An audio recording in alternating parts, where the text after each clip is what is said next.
প্রভৃতি উপস্থিত হন তারা কাবুল দেশেতে।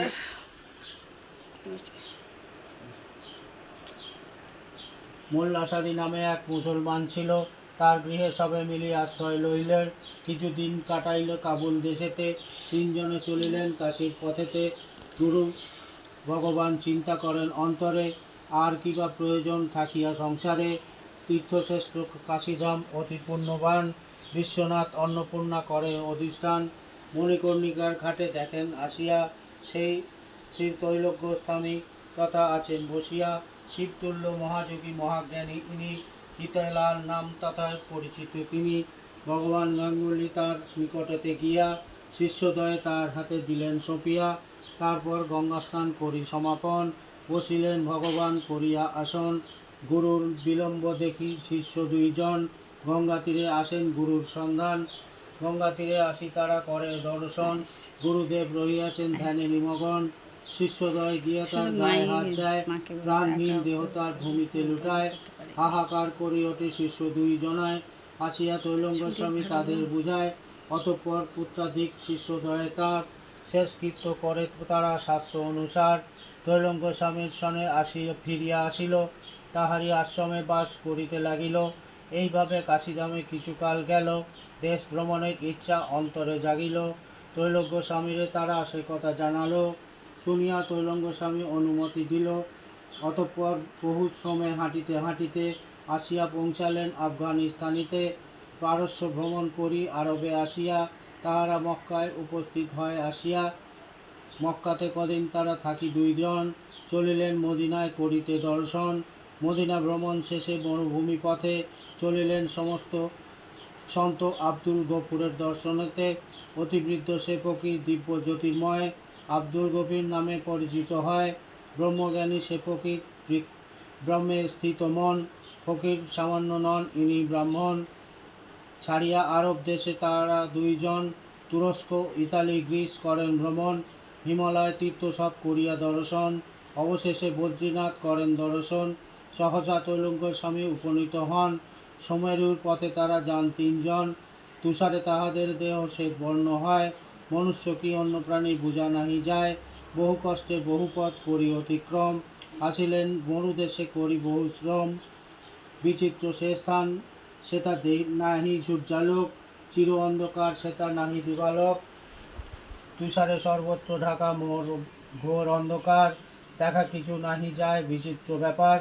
এই রূপে সুমেরু দর্শন করে শেষে, উপনীত তিনজন হন চীন দেশে।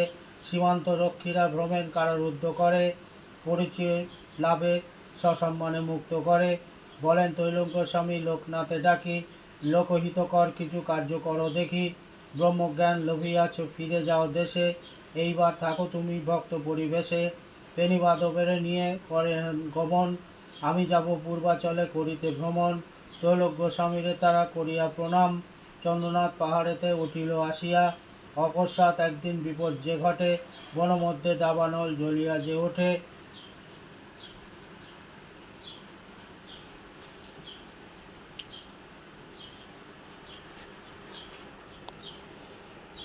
অগ্নিমধ্যে সাধু বিজয়কৃষ্ণ ছিল, লোকনাথ যোগ বলে তাহা উদ্ধারিল। চন্দ্রনাথ কিছু দিন থাকিয়া অবশেষে, লোকনাথ চলিলেন দূর বঙ্গদেশে। বেণীমাধব চলে যান কামাখ্যা তীর্থেতে, লোকনাথ চলিলেন আসামের পথে। অবশেষে আসিলেন ত্রিপুরা জেলায়, দাউদকান্দি আসি বলে বৃক্ষতলায়। একদিন এক ব্যক্তি আসিল তথায়, ডেঙ্গু কর্মকার নামে দেয় পরিচয়। অপরাধী ছিল ডেঙ্গু বিচার অধীনে, প্রাণদণ্ড হবে তার সকলেই জানে। লোকনাথ শ্রীচরণে লয় সে আশ্রয়, কাতরে বলে সে বাবা বাঁচাও আমায়। দয়াময় লোকনাথ বলেন তাহারে, অবশ্যই মুক্তি পাবি বলে দিনু তোরে। পরদিন আদালতে রায় বাহিরিল, নির্দোষ বলিয়া ডেঙ্গু খালাস পাইল। অবশেষে লোকনাথ ডেঙ্গুর সঙ্গেতে আসি উপস্থিত হইল বারদি গ্রামেতে। বারদিতে আসি বাবা ডেঙ্গুর আলয়ে, রহিলেন কিছুদিন আনন্দিত হয়ে। নগ্নদেহ শিরে জটা দেখি সবে কয়, সাধু নয় এ বেটা পাগল নিশ্চয়। পাগল ও নীচ জাতি সবে ভাবে মনে, লোকনাথ কারো বাক্য শুনেও না শোনে। একদিন প্রতিমধ্যে চারিটি ব্রাহ্মণ, যজ্ঞ বিপরীত লয়ের তর্কে আকারণ। গ্রন্থি দিয়া উপবীতে জট পাকাইয়াছে, সে কারণে সবে তারা তর্ক বাধাইয়াছে। লোকনাথ গায়ত্রী মন্ত্র উচ্চারণ করে যজ্ঞোপবীতের জট খুলিয়া যে পড়ে, দেখিয়া আশ্চর্য হয় চারিটি ব্রাহ্মণ। বলে, প্রভু ক্ষমা করো, মোরা অভাজন। এই কথা মুখে মুখে প্রচার হইল। বাবার দর্শনে বহু নরনারী এলো। সকলে বুঝিল বাবা সামান্য সে নয়। বাবার চরণে সবে লভিল আশ্রয়। ভারতী জমিদার নাগ মহাশয় বাবার নিকটে আসি সবিনয়ে জানায়। বলে, বাবা চলে এব আমার ভবনে, গৃহেতে থাকিতে ইচ্ছা নাহি মোর মনে। জমি কিছু দাও যদি থাকিব সেথায়, আর আমি তারও গৃহে কারো গৃহে বাস না করিব। এক স্থানে নিজে বাবা পছন্দ করিল, আশ্রম মন্দির তথা নির্মাণিত হইল। অতঃপর একদিন অতি শুভ লগ্নে আশ্রম প্রতিষ্ঠা হলো মহা ধুমধামে। আশ্রম নিকটে এক গোয়ালিনী রয়, বাবার আশ্রমে আসি সে আশ্রয় নেয়। লোকমাতা ইনি পূর্বে জন্মেতে আশ্রমের মাতা হয়ে রন আশ্রমেতে। অনাথা কৈবর্ত নারী আসিল সেথায়, আশ্রমের কন্যারূপে রহিল সেথায়। এমতো প্রচারিত হয় বাবার নাম, দিনে দিনে বৃদ্ধি পায় ভক্ত সমাগম। একদা বিজয় কৃষ্ণ সে আশ্রমে এলো, লোকনাথ সনে তার সাক্ষাৎ হইল।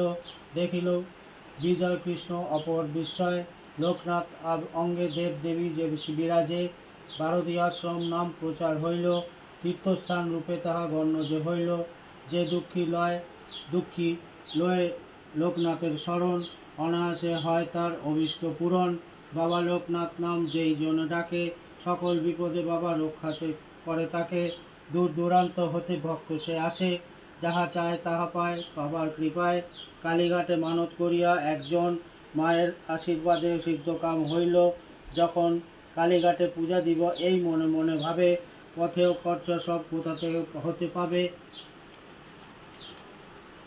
সকলে বৃত্তান্ত জানালো মাতারে, মাতা সেই কথা গিয়া বলিল বাবারে। শুনি সেই কথা বাবা মৃদু হাসি কয়, মোর পূজা দিলে কালীঘাটে পূজা হয়। শুনি তাহা সেই ব্যক্তির আনন্দিত হলো, বাবার পূজা লাগি আশ্রমেতে এলো।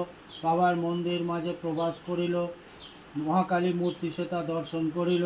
বাওয়ালের মহারাজা আশ্রমে আসিল, বাবার চরণে আসি প্রণাম করিল। বাবার তুলিয়া ফটক রাজা ফিরে যায়, ফটো দেখি ভক্তগণ হর্ষান্বিত হয়। প্রয়াণের ক্ষণ হয় সমাগত, ভক্তগণ লাগি বাবা হন চিন্তান্বিত। সময় সমাপ্ত হয়ে আসিতেছে হায়, ভক্তগণ তবু বাবা কৃপা বিতরায়।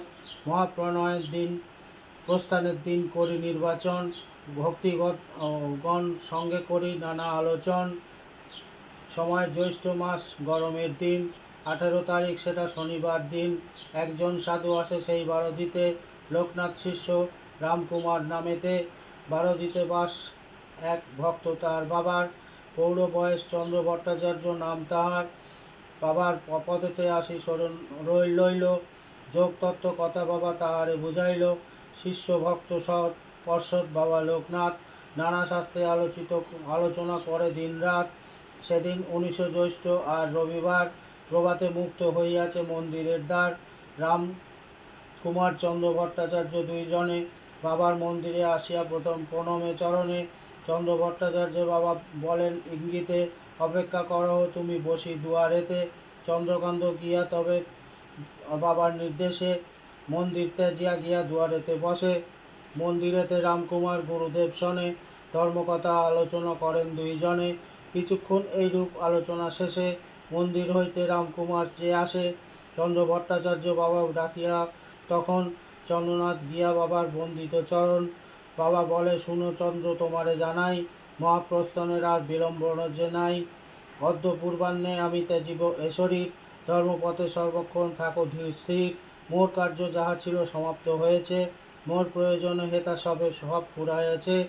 এ দেহ ত্যাজিয়া সূক্ষ্ম দেহ যে ধরিব, ভক্তগণ পাশে আমি সর্বদা রহিব। রণে বনে যেই স্থানে থাকিবে, যখন বিপদে পড়িলে মনে করিও স্মরণ। মুখে মুখে এই কথা স্মরণ হইল, ভক্তগণ দলে দলে আসিতে লাগিল। লোকে লোকারণ্য হলো আশ্রম প্রাঙ্গণ, বাবা লোকনাথ শেষ করিতে দর্শন। সারা জীবনের মতো প্রণাম জানাতে ব্যথাতুর মনে সবে আসে আশ্রমেতে।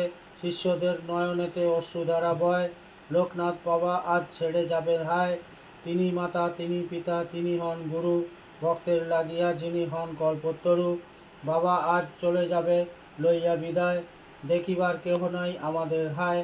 বিপদে আপদে মোরা কার কাছে যাব, সর্বশক্তি দিয়া মোরে কে আর রক্ষিবে। প্রভাতে 9 ঘটিকায় শুভযোগ ছিল, শেষ বাল্যভোগ মাতা লইয়া আসিল। হাতে বাল্যভোগ আর চক্ষে অশ্রু জল, দৃষ্টি মেলিয়া লোকনাথ চান ধীরে ধীরে। বাল্যভোগ নিজ হস্তে করিয়া গ্রহণ, প্রসাদ করিয়া তিনি দেন মাতৃহস্তে। সে প্রসাদ লয়ে মাতা ভক্তগণে দেয়, স্তব্ধ ভক্তগণ সে প্রসাদ খায়। সবাই খেয়েছে কিনা বাবা জিজ্ঞাসিল, খাইয়াছে বলি সবে সম্মতি জানালো। এবার নিশ্চিন্ত মনে বাবা ধীরে ধীরে মহাযোগে বসিলেন আপন মন্দিরে। কাহারও মুখে বাক্য নাই মৌন ভাব রয়, অশ্রু জলে সবাকার বক্ষ ভাসি যায়। মহাসমাধিতে বাবা নিষ্ফল হইল, প্রস্তর মূরতি সম বসিয়া রহিল। দিব্যজ্যোতি পূর্ণ দেহ হাসিটি মুখেতে, ভক্তগণ সবে মিলে দেখিতে লাগিল। বাবার শ্রীঅঙ্গ দেখি বলিবে না কেহ, প্রাণ আছে কিবা তার প্রাণহীন দেহ। পরশ করিতে অঙ্গ সবে ভয় পায়, সমাধিতে যদি তার কোনো বিঘ্ন হয়। আশঙ্কায় দেখে চেয়ে দেখে যত শিষ্যগণ, মহাসমাধি প্রভুর ভাঙিবে কখন। আরও দীর্ঘক্ষণ এইভাবে কেটে যায়, সে মহাসমাধি বাবার ভঙ্গ নাহি হয়। ভক্তগণ বলে বাবা নাহি এ জগতে, আত্মা তার মিশে গেছে পরম ব্রহ্মেতে। ক্রন্দন করিয়া সবে ভক্তগণ যত, ছাড়িয়া গেছেন বাবা জনমের মতো। দিব্য দেহগানী তার মন্দির হইতে, যত্নে আনি রাখিলেন বৃক্ষ বিল্ল বৃক্ষ তলেতে। বাবার অন্তিম ইচ্ছা যাহা বলিয়াছিলেন, সেই মতো আয়োজন হইতে লাগিল। একে একে সর্বদ্রব্য করে আয়োজন, সবে মিলে আনে সেটা ঘৃত ও চন্দন। আশ্রমের ডান দিক আর পূর্ব কোণে সাজায় বাবার চিতা যত ভক্তগণে। বাবার চিতা বাবার দেহ শোয়ানো হইল, প্রিয় ভক্ত রামানুজ রামকুমার মুখাগ্নি করিল। অবশেষে দাহকার্য হল সমাপন, অশ্রুজলে ভাসে সবে শিষ্য ভক্তগণ। বাবার অভয়বাণী মনে পড়ে যায় সবে, সূক্ষ্মরূপে রব আমি ভক্ত সন্নিধানে। বিপদে পড়িলে মোরে করিবে স্মরণ, সকল বিপদে আমি করিব রক্ষণ। লোকনাথের শরীর সবে সেই কার্য যবে, সেই কার্য অবশ্যই সাফল্য লাভিবে। বাবার পাঁচালী এবে হলো সমাপন, জয় বাবা লোকনাথ বলো সর্বজন। জয় বাবা লোকনাথ।